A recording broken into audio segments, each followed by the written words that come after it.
Gérard Auro, je représente le Présence Formation, spécialisé dans la formation, et je suis plus spécifiquement bien axé sur tout ce qui est sécurité informatique.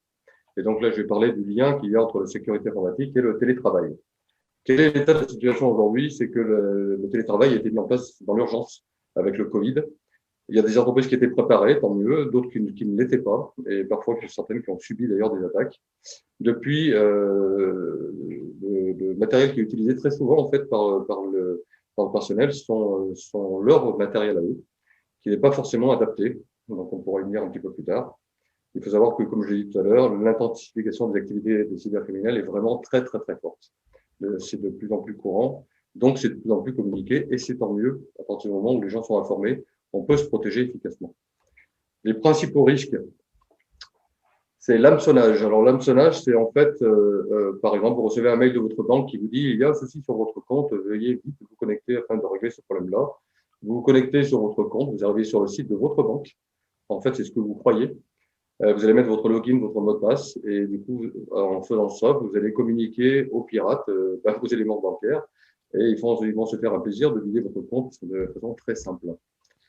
Les rançons logiciels, ce sont des attaques très fréquentes aussi. Pardon. Ce sont des attaques très fréquentes qui permettent en fait aux pirates, ils cryptent toutes les données qui sont sur votre ordinateur et ils vous disent si vous voulez récupérer vos données, il va falloir payer. Quand ce sont des données perso, c'est pas très très grave, mais quand ce sont des données qui concernent tous les clients que l'on a dans une entreprise et surtout aussi la comptabilité par exemple, ça peut poser des problèmes lourds, voire même la dissolution de l'entreprise. Le vol de données, c'est aussi quelque chose qui est très fréquent. Et une arnaque assez fréquente maintenant aussi, c'est les faux ordres de virement ou le faux président. Alors, je le fais rapidement. Le faux président, c'est vous êtes dans une très très grosse société. Il y a la secrétaire du président qui vous appelle, vous, en vous disant voilà, c'est la secrétaire du président. Nous avons besoin il a besoin d'un accès en direct. Le service technique n'est pas disponible. Est-ce que vous pouvez ouvrir l'accès pour le président? Alors, comme c'est le président, évidemment, on se met en quatre. Il ouvre les accès, croyant que c'est la secrétaire, mais ça n'est pas la secrétaire, c'est un pirate.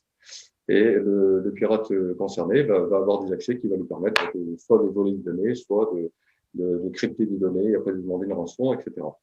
Donc, il faut bien connaître les risques, et c'est là toute la difficulté. Il faut bien connaître les risques pour mieux détecter les attaques et comprendre l'intérêt des mesures de sécurité à appliquer. Les 10 conseils de sécurité pour le télétravailleur.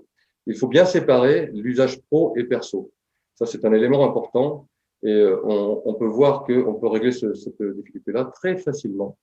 Il suffit d'en avoir seulement conscience. Et comme je dis au départ, et je vais le répéter probablement souvent, la problématique, c'est qu'on n'en a pas conscience. On a conscience de tous ces problèmes-là quand on est victime de ce problème-là.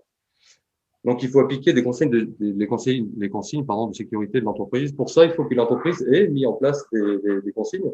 C'est quelque chose qu'il faut faire et qu'on ne pense pas forcément, du fait, encore une fois, qu'on n'est pas au courant. Quand on est au télétravail, il faut faire ce qu'on ferait au bureau et pas autre chose. Ça, c'est quelque chose qui n'est pas forcément facilement applicable, mais il y a des petites règles qui permettent de suivre ça. Il faut appliquer des mises à jour de sécurité. Les mises à jour, on pense souvent que c'est que pour améliorer un petit peu le système ou faire plus joli ou autre, mais très souvent aujourd'hui, les mises à jour sont faites pour la sécurité. Il y a une faille dans un applicatif, la mise à jour permet de corriger cette faille et du coup, on peut ne plus être attaqué. Il faut vérifier qu'on a bien un antivirus et scanner ces équipements régulièrement. Les antivirus, évidemment, il faut un antivirus pro et pas des antivirus qu'on voit fleurir sur Internet. Y compris d'ailleurs le fait que parfois des antivirus que l'on voit sur Internet n'en sont pas. Ce sont des logiciels qui sont mis à disposition très gracieusement par les pirates, qui sont de faux antivirus et quand vous les installez sur votre machine, ça va vous dire que, oh, bah tiens, il y a un virus, il va falloir payer 20 € pour avoir la version premium qui va corriger le problème. Alors qu'en fait, vous n'en avez pas de problème. Donc, renforcer les mots de passe. Juste une petite anecdote, il faut savoir que la Banque de France a été piratée. Vous pourrez vérifier sur Google. La Banque de France a été piratée par un petit jeune qui en fait ne savait même pas qu'il était sur le site de la Banque de France. Et il l'a piraté parce qu'il est arrivé sur une page où c'était marqué login et mot de passe. Il a login ici, je vais taper admin, c'est ce qu'on fait tout le temps. Et le mot de passe le plus utilisé dans le monde, il faut le savoir, c'est 1, 2, 3, 4, 5, 6. Il a mis ce mot de passe-là, il s'est retrouvé sur la Banque de France avec la police qui tapait à sa porte 15 minutes plus tard. C'est du réel.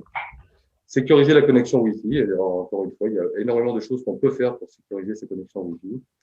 Sauvegarder régulièrement le travail, je vais y revenir parce que c'est extrêmement important, la notion de sauvegarde.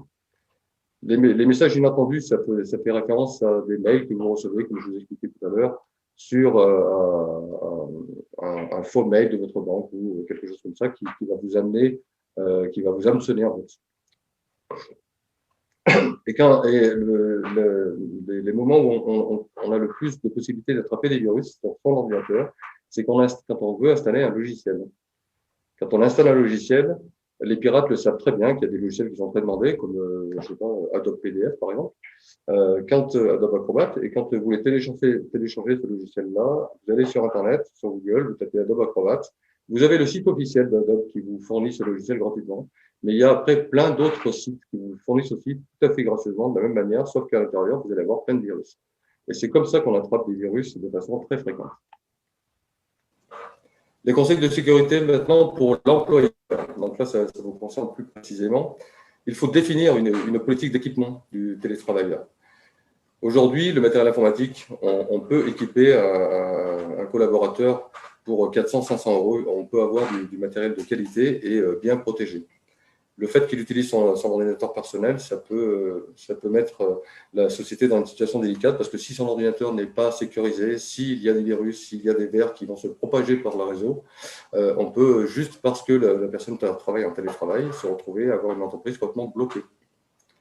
Donc, maîtriser les accès intérieurs, extérieurs, et les sécuriser. Renforcer encore une fois les mots de passe. Donc les mots de passe, je vais vous donner une petite astuce, j'espère que je ne prends pas trop de temps. Je vais vous donner une petite astuce pour avoir un mot de passe extrêmement puissant qui sera incraquable et que vous pouvez mémoriser très facilement. La méthode est la suivante, c'est que vous imaginez une phrase dans votre tête. La phrase, ça peut être du style « Je suis content d'être ici avec cette réunion de la CCI, merci à vous ». Et vous prenez que les premières lettres. Et à la fin, vous mettez un point d'exclamation ou un guillemet, enfin ce que vous voulez, un caractère spécial. Mais en mettant que les premières lettres d'une phrase que vous pouvez retenir, ça vous fait un mot de passe très puissant et vous ne l'oublierez jamais. Politique de déploiement des mises à jour de sécurité, c'est impératif. Comme je disais tout à l'heure, la sécurité, les mises à jour, c'est pas que pour faire joli, c'est aussi beaucoup maintenant pour des notions de sécurité. Renforcer la sauvegarde de vos données, ça c'est encore une fois impératif. Les sauvegardes, on va y revenir un petit peu plus tard. J'essaie d'aller plus vite parce que je vois que le temps passe. Donc, les antivirus, il faut des antivirus pro, je l'ai déjà dit. Donc, mettez en place une journalisation de l'activité de tous vos équipements, ça c'est évident. Superviser les accès externes, c'est quelque chose dont on peut développer dans le cadre d'une formation, par exemple. Apporter un soutien réactif à vos collaborateurs, ça c'est important, c'est cette notion de management. Quand on a une entreprise, on a des collaborateurs, il faut qu'ils sentent que l'on est présent pour eux. S'ils se sentent démunis et seuls, ils auront moins la volonté d'être vigilants. N'oubliez pas que quand ils travaillent de chez eux, c'est votre entreprise qui délocalise chez eux et les risques qui sont liés à votre entreprise vont être chez lui. Si lui n'a pas de sensibilité, vous risquez gros.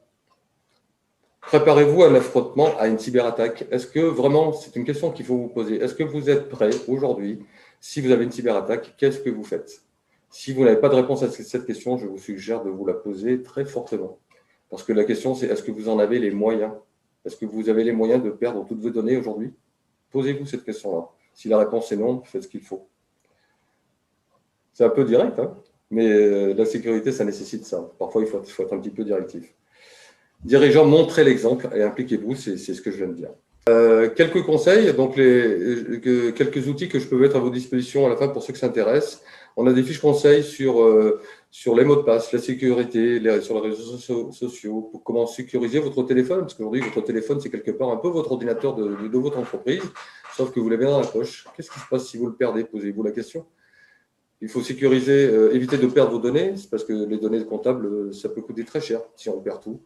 Gérer les mises à jour, sécuriser vos usages pro et perso, et surtout les fiches comment réagir face à un vol de données, face à une extorsion d'argent et sur les escroqueries financières. Je vous remercie de votre écoute, j'espère avoir été dans les délais, je ne vois pas trop l'heure, voilà. Et si vous avez des questions, je suis à votre disposition.